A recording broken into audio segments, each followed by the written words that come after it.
আমরা ছোটবেলায় পিকনিক খেতাম খিচুড়ি আর ডিম ভুনা। আমাদের এই পিকনিকে ছিল না কোনো চাঁদা। বিশেষ করে বাড়ি থেকে সব কিছু নেওয়া হতো।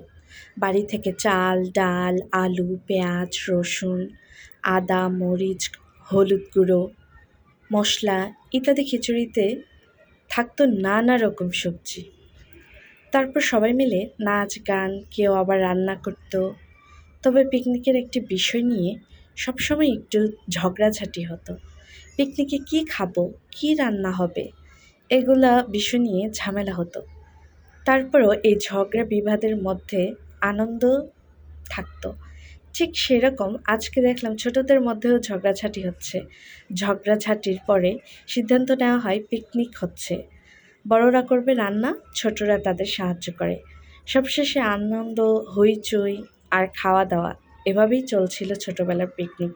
কি অদ্ভুত, তাই না? ছোটবেলায় থাকলে মনে হতো কবে বড় হব, আর এখন বড় হয়ে ভাবি ছোটবেলা কতই না সুন্দর ছিল।